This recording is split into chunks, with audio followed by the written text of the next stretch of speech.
Good evening, folks. We're going to keep this one nice and brief. It is 12:47 here on the East Coast. For anybody watching on the West Coast, still got a little bit of your night ahead of you, right? It's 9:47, 10:47 for anyone in Arizona. But the Cavs came out and they played a fantastic game tonight. Dennis Schröder and Keon Ellis making their team debuts to the tune of a 124-91 win.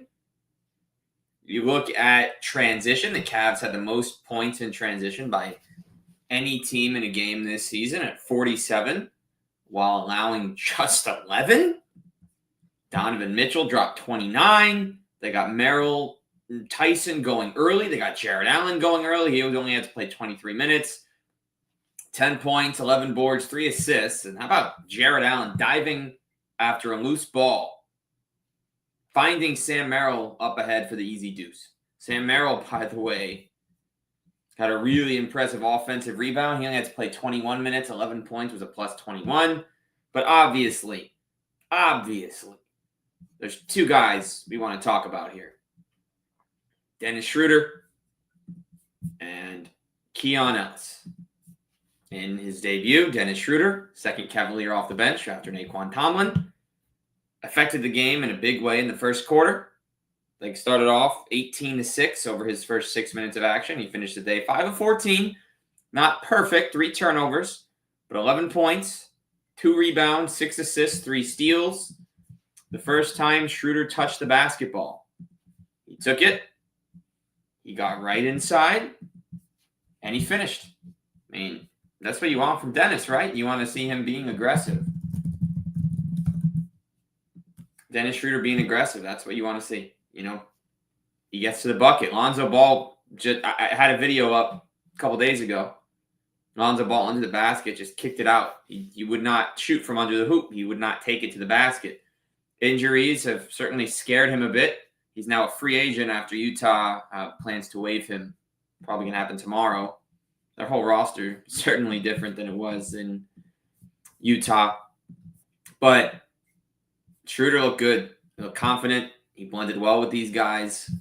Obviously, save for the turnovers, which really weren't awful turnovers. He was trying to squeeze the ball into a tight window. It's your debut. Everyone's trying to figure out who belongs where. We looked good in the defensive end. Certainly brought some fight in this ball game. They were plus 15 when Dennis was on the court. And as for Keon Ellis, 18 minutes. He had 6 points, 2 threes. The first 3, by the way, I thought this was the sequence of the game. As far as quick defense to bucket, Dennis Schröder just walked up behind Kawhi Leonard, poked the ball away, and hit an open Keon Ellis for a 3. The Cavs did not trade for Jose Alvarado, but it seems that Dennis Schröder has been learning from Jose Alvarado. Grand Theft Schröder came away, made the play, and it was a beauty. Keon Ellis, again, he didn't dominate this game. 6 points, 3 rebounds, 2 steals.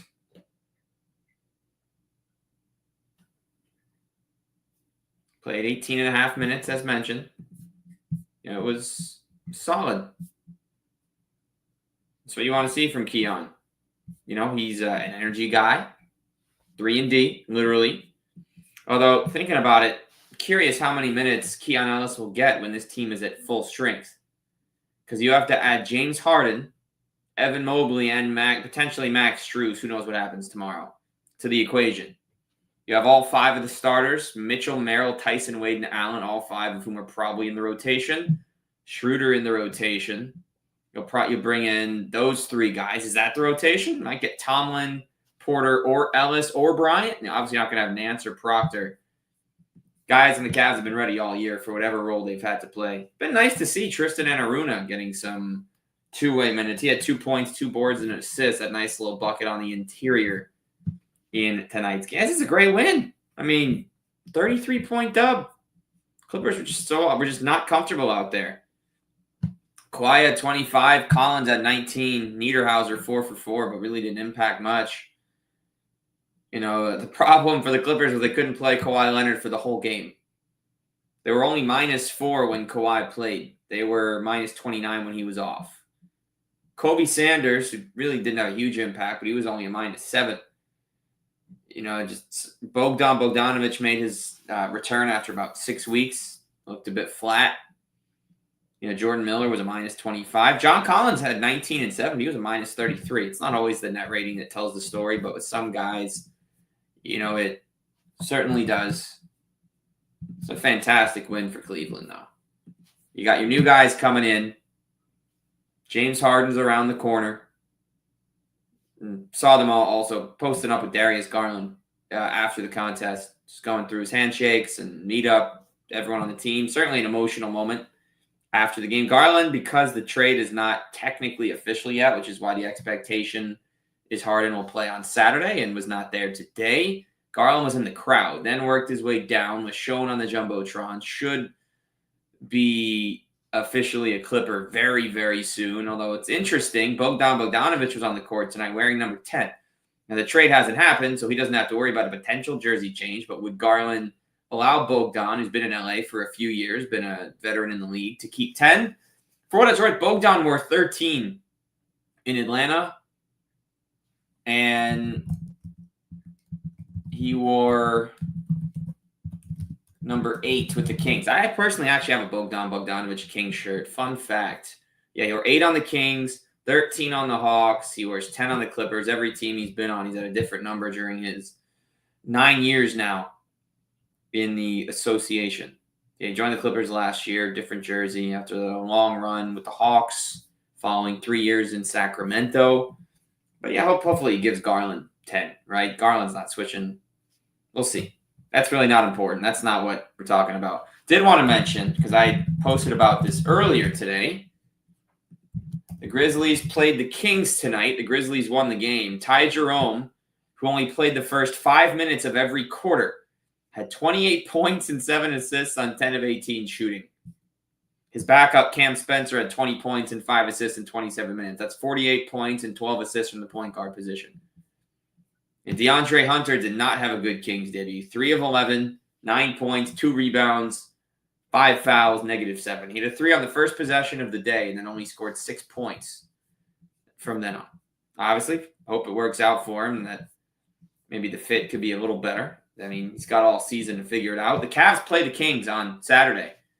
So DeAndre Hunter's first 2 games after Cleveland. Number 1, he plays against his old close friend and 2-time teammate Ty Jerome. And the very next game is against the team that just traded him, the Cleveland Cavaliers. Although actually, the Cavs are off until Saturday. The Kings have the Clippers tomorrow. All right, so this is actually, he's not going to be cleared in time. DeAndre Hunter's first 3 games after leaving Cleveland plays against Ty Jerome, plays against Darius Garland, then has to go and play the actual Cavs. What a crazy chapter we got here. From his short time in Cleveland, it just seems there's reminders everywhere he goes. Cavs got a great win tonight, 124-91. Schröder, Keon, they showed up to work, and the team is 1-0 since the deadline. Well, it's not even over yet. Might be on here. I'll be on tomorrow, by the way, anyone listening here. 3:15 Eastern. Right here. Twitter, Instagram, Facebook. Sorry, Twitter, YouTube, Facebook. Breaking down all the trades. We got a running doc. We got grades for every single move. Should be fun. It's going to be it for now. Cavs win big. Vibes are high. It's 1 a.m. and it's time to go to sleep. Good night. Let's go, Cavs.